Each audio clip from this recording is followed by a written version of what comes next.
So we're not going to get to see it in person then. Is that correct? That's right. Well, I don't like it. I mean, we came all the way from Washington, from Oklahoma, and now we're not going to get to see it. We might as well stay home and watch it on TV. Donald Trump made a major decision about his inauguration ceremony, which triggered massive backlash, pissing off many MAGA Republicans who spent a lot of time, effort, energy, and money traveling to Washington, D.C. for a ceremony they may no longer attend, and prompting Democrats to brutally mock him at the same time. But before we unpack all that, if you end up liking this video and you want to support the channel, please be sure to hit the like, subscribe, and alert bells before you go. All right, friends, we have several clips to talk about in this video, but before I do, and before we delve into the backlash that Donald Trump is facing from both the left and the right, let's talk about the decision itself. So Donald Trump is moving the typically outdoor inauguration ceremony indoors because of the weather. Washington Post is talking about it. The inauguration is moving indoors. Here's what to know about the change of plans. Sub-freezing temperatures forecast for the Monday in Washington means Donald Trump will take the oath of office from inside the Capitol Rotunda. Almost everyone visiting Washington won't be able to see the ceremony in person. I repeat, almost everyone visiting Washington won't be able to see the ceremony in person. And before we continue, I just want to say, I traveled to D.C. twice this week, one to do an event with Destiny, a friend of the show, liberal streamer, and one to do an event with liberal commentator and friend of the show and friend of mine, Luke Beasley, when we did Tim Pool's show. And when I went to the airport, that second time in particular, and that was on a Thursday night, the airport here was packed because a lot of people, and you even saw MAGA hats, were heading to Washington, D.C. So a lot of people, a lot of working class people spent a lot of money to go to Washington, D.C. to attend a ceremony that they now won't be able to attend. It's sad and funny at the same time. It will be the first time in 40 years that the swearing-in won't take place on the Capitol steps. Plans are underway to accommodate some attendees at the city's pro basketball and hockey arena. Okay, so let's talk about some of this right here. How cold is it going to get on Monday? The National Weather Service is predicting that the temperature will be about 22 degrees Fahrenheit at noon Eastern Standard Time when Trump becomes president. That would be the coldest since President Reagan's second inauguration saw temperatures plunge to 7 degrees. This is important. Remember this. In 2009, it was 28 degrees for President Obama swearing in, so 6 degrees warmer, okay? Comparable temperature, and we'll again get into the reaction. But let's stipulate it's going to be cold. It's going to be cold. There's no question about it. And yet, as people on Twitter are pointing out, an unprecedented number of people showed up for President Obama's inauguration when the temperature was merely 6 degrees warmer, and it was still held outdoors. The article, by the way, went into examples of, he was President Kennedy, if I'm not mistaken. Yeah. So Monday's forecast temperature is about the same as it was in Washington 64 years ago when President John F. Kennedy took the oath in a 22-degree chill after crews worked overnight clearing 8 inches of fresh snow from the parade route. Kennedy delivered his speech from the Capitol's east steps without a topcoat, his frosty breath visible as he spoke. But of course, John F. Kennedy was in much better mental and physical shape than the geriatric Donald Trump. So let's get into some of the backlash. MAGA, or a lot of MAGA, not all MAGA, but a lot of MAGA, not happy about this, as the Daily Beast is happy to report. MAGA-ers mad at Trump for moving inauguration indoors. MAGA-ers are angry after Donald Trump announced his inauguration is to be moved inside, causing many to be left out of the ceremony. Although Trump announced that some attendees can go to the Capital One arena for a viewing party, many were prepared to brave the cold. Freezing cold temperatures and strong winds are expected to hit D.C. on Monday. The last time an inauguration was moved inside was for President Reagan in 1985. NBC Washington went out to break the news to Trump supporters who planned to attend the inauguration. So, let's hear some of these. Outside now, what's your reaction to that? So we're not going to get to see it in person then. Is that correct? That's right. Well, I don't like it. I mean, we came all the way from Washington, from Oklahoma, and now we're not going to get to see it. We might as well stay home and watch it on TV. It sucks. Let me rephrase that. It's not good. Yeah, it's actually something that we've been looking forward to for historical purposes, and being a part of it, that's once in a lifetime. Absolutely. We made all the plans, all the arrangements to come up, and be a part of this event. And all of a sudden to hear that it's being moved indoors, we're prepared for the weather. It's not a problem. It's kind of like a bummer. It is, yeah. Cold ain't gonna hurt nobody. We have farms and we don't get to not feed the cows because it's cold. At Capitol One. Not sure if that gentleman was comparing himself and his fellow MAGA Republicans to cows, but I understand the sentiment. They are disappointed. And listen, again, is this funny to me? Yes, because screw Trump and collectively screw MAGA. But as somebody who individually knows and loves many Republicans, including MAGA Republicans, I've got them in my family.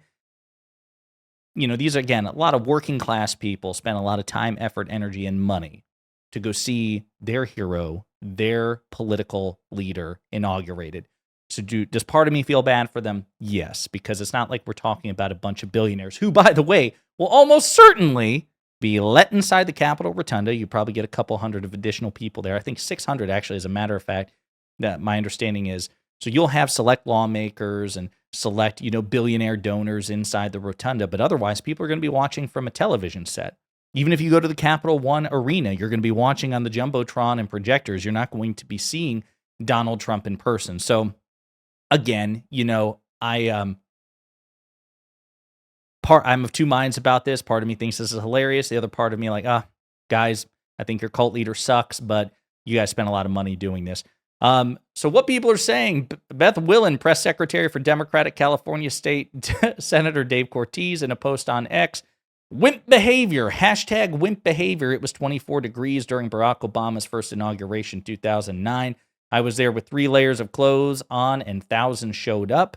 Ken Barnes, a writer and consultant on X, the wind chill at the 2009 inauguration for Barack Obama was about 14 degrees Fahrenheit. He, his wife, and his young daughters did not run inside the Capitol Rotunda. They just wore cloaks. The forecast temperature, according to computer scientist Jen Golbeck, the forecast temperature is just a few degrees colder than Obama's 2008 inauguration, which was held outside. It would make the MAGA crowd really mad if the narrative around this becomes that Trump is too weak to handle the cold. Susan Rice, who served in key roles in the Obama and Biden administrations, on X said, "Snowflakes."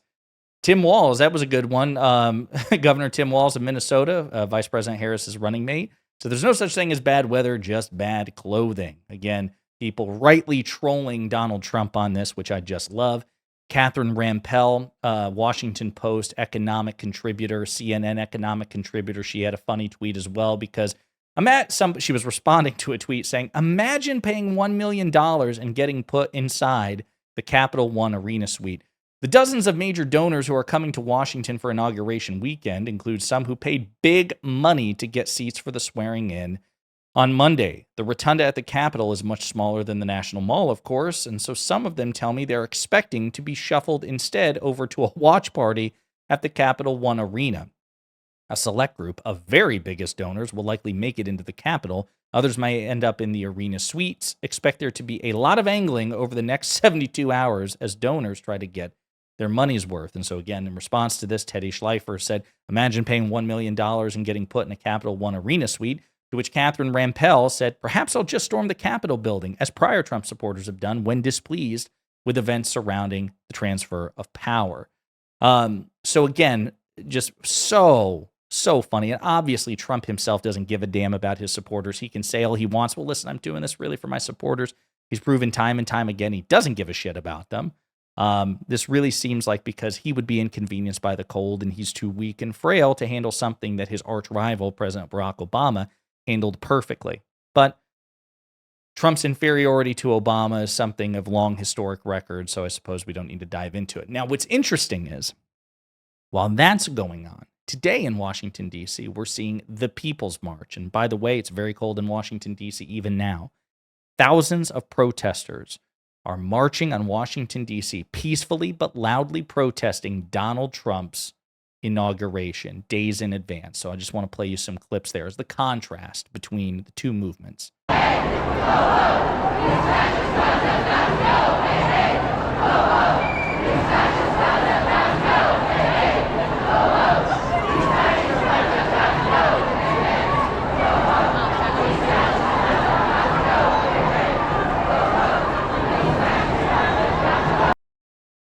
So yeah, Brian Tyler Cohen retweeted this video. Masses of people are marching against Trump outside in D.C. today while Trump is moving his inauguration indoors because of the cold weather. Quite the contrast, again, says friend of the show, Brian Tyler Cohen. I want to play another short clip from the People's March, which is at the National Mall near, I believe it's the Lincoln Memorial. Yeah, the Lincoln Memorial there, and the frozen D.C. pond. There's symbolism right now. We need to organize. We need to get information. That's what DC, Free DC is doing.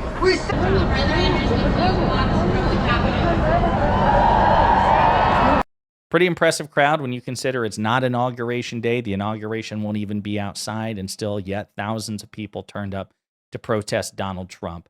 I don't know what it'll look like tomorrow. It may be much smaller. It may be bigger. It may be comparably sized. And I should note that the protesters so far are substantially fewer than when Trump was first inaugurated. The Women's March was one of the biggest in history. I believe reports said at the time, I think in total, it was like 1 million people.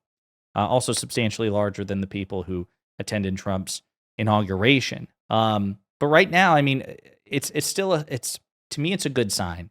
Because I'm exhausted by Donald Trump. I am spiritually and emotionally exhausted by Donald Trump, as I imagine many of you are as well. And yet, some people still feel the visceral emotional response that they should feel, the disgust that an authoritarian like Donald Trump has once again ascended to the highest levels of executive power in this country, less fettered than he was even before. And they still turned up despite the conditions, despite days in advance, even though his inauguration tomorrow will be inside to protest him. This is a really inspiring sign, even if the numbers so far are substantially fewer. But as many people point out, this is probably just, again, because Trump himself, number one, can't handle the cold, and perhaps even more importantly, he doesn't expect that many people to show up to his inauguration, doesn't want to invite the comparisons with President Obama. But anyway, he's pissed off many MAGA Republicans, totally screwed them over, is being brutally mocked by Democrats. And again, these small victories and silver linings are what we have to cling to for the next 4 years. So here's another one. In the meantime, let me know what you think in the comments.